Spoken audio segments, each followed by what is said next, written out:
नमस्कार, मैं हूं देवनाथ पांडे। इस वक्त मैं मौजूद हूं अहमदाबाद के रूड़ाबाई की वाव अडालज में। ये वो परिसर है जिसे रानी रूड़ाबाई की वाव कहा जाता है। इसकी विशेषताएं ये है, सबसे पहले आप शुरू करें इस कहानी को तो आप इतना मोटा मोटा समझ लीजिए कि रानी रूड़ाबाई ने इस कुएं का निर्माण, जो कि 5 से 7 मंजिला बताया जा रहा है, इसका निर्माण कराया था यहाँ के लोगों के जो पानी की समस्याएं थे उसे दूर करने के लिए। लेकिन उससे पहले उनके राजा की मुग़ल राजा से लड़ाई जब होती है तो हत्या कर दी जाती है। फिर उनके सामने बहुत सारी परिस्थितियां ऐसी आती हैं कि उन्हें मुग़ल राजा से शादी करने का प्रस्ताव तक रख दिया जाता है। इस वाव का निर्माण आधा अधूरा हुआ था तो उन्होंने मुग़ल राजा से ये शर्त रखी थी कि अगर तुम मेरे राजा द्वारा शुरू किए गए निर्माण कार्य को पूरा करोगे तो मैं तुमसे शादी करूंगी। और जब इस निर्माण कार्य को संपन्न कर लिया गया और जब शादी करने की बात आई तो रानी ने शादी नहीं किया, बल्कि उन्होंने अंदर एक कुआं बनाया गया है जो पानी पीने के लिए, उसी कुएं में कूदकर उन्होंने अपनी जान दे दी थी। तो और बहुत सारी कहानियां हैं इस रूड़ाबाई के वाव को लेकर। 5 इंजीनियर की कब्रें भी आपको हम दिखाएंगे ऊपर, जो इस वाव को बनाने में उन्होंने बहुत अपना संघर्ष किया था। लेकिन बाद में उस मुग़ल राजा ने उनकी भी हत्याएं करवा के उनकी कब्र आज भी वहीं पर मौजूद है।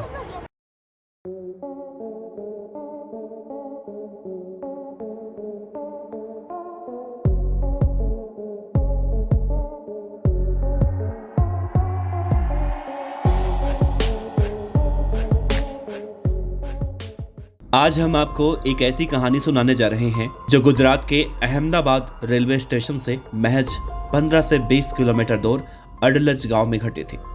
गुजरात के अहमदाबाद रेलवे स्टेशन से आप 10 से 15 किलोमीटर की यात्रा तय करेंगे तो आपको रास्ते में एक गांव दिखाई देगा जिसे अडलज कहा जाता है। हालांकि वो अब गांव नहीं रहा, लेकिन उसे अडलज के नाम से ही जाना जाता है। यहाँ आपको रूड़ाबाई का वाव भी दिखेगा।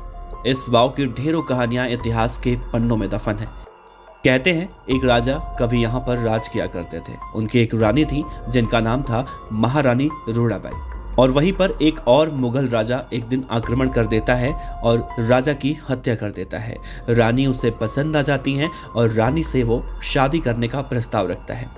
लेकिन उसके बाद रानी रूड़ाबाई क्या करती हैं वो आप जानेंगे तो आप हिंदू होने पर अपने आप पर गर्व महसूस करेंगे। तो आपसे अपील है, इस वीडियो को अंत तक देखिएगा, क्योंकि ये वीडियो आपके अंदर एक अलग से साहस और जुनून भर देगा। नमस्कार, मेरा नाम है देवनाथ पांडे और आप देख रहे हैं BDF न्यूज का एक नया प्रोग्राम इतिहास के पन्नों से। अडलज की बावड़ी, एक सीढ़ीदार कुआं जो गुजरात के अडलज नामक गांव में है। दूर दराज से बड़ी संख्या में लोग इस कुएं को देखने आते रहते हैं। वास्तव में यह एक बड़े भवन के रूप में निर्मित है। भारत में इस तरह के कई सीढ़ीनुमा कोप हैं। अडलज गांव गुजरात के गांधीनगर जिले के दक्षिण पश्चिम में स्थित है और गांधीनगर से मात्र 5 किलोमीटर की दूरी पर स्थित है। अहमदाबाद से इसकी दूरी 18 किलोमीटर है। एक छोटा सा गांव प्राचीन काल में दांडई देश के नाम से कभी जाना जाता था।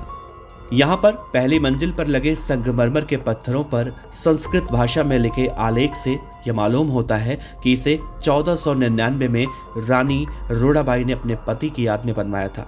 वो राजा वीर सिंह की पत्नी थी। ये वाव 5 मंजिला है और अष्टभुजाकार का बना हुआ है।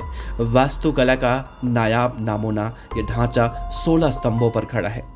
सूरज की रोशनी सीधा दीवारों पर सिर्फ थोड़े समय के लिए ही पड़ती है, इसीलिए बाहर से ही भीतर का तापमान 6 डिग्री कम रहता है। कहते हैं कि राजा वीर सिंह जब इस वाव का निर्माण करा रहे थे तभी वहां पर एक मुगल वंश का राजा आक्रमण कर देता है।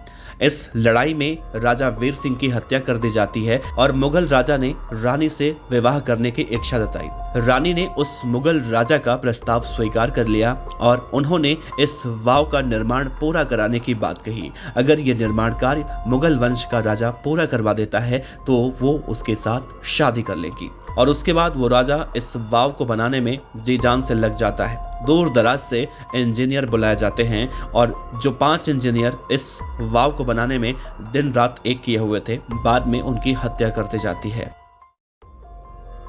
बहरहाल ये वाव बनकर तैयार होती है और रानी को बुलाया जाता है कि आप अब इसको देखिए और शादी करिए।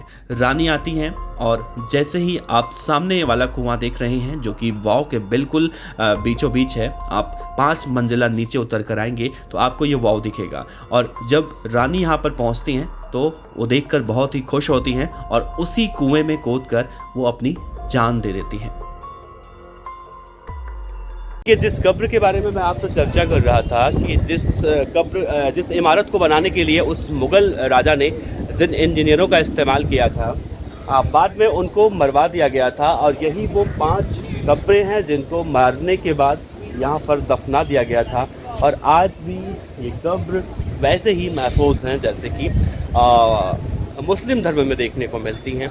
तो इस इमारत की अपनी एक अलग विशेषताएं हैं, अपनी अलग एक ऐतिहासिक कहानियां हैं। लेकिन जैसा कि हर ऐतिहासिक धरोहरों में कुछ न कुछ कहानियां छिपी होती हैं, कहानियां देखने को मिलती हैं और सबसे अच्छी बात होती है कि उससे हमें बहुत कुछ सीखने को मिलती है। तो इस इमारत का निर्माण जब हुआ, निर्माण से लेकर युद्ध तक, और युद्ध के बाद जब राजा की मौत हो जाती है तो राजा की मौत के बाद भी रानी ने कितने साहस से उस मुग़ल राजा का उन्होंने सामना किया। न सिर्फ इसका निर्माण करवाया बल्कि उन्हें शादी भी उससे नहीं करनी पड़ी या फिर उन्होंने शादी नहीं की, बल्कि जान देना ज़्यादा गवारा समझा या ज़्यादा अच्छा समझा। तो इस कहानी से हमें यही सीख मिलती है कि आप अपने कर्मों पर, अपने सच्चे मार्गों पर चलते हैं तो आपको मुसीबतें तो देखने को मिलती हैं, लेकिन आप सदियों तक इसी तरह से याद भी किए जाते हैं।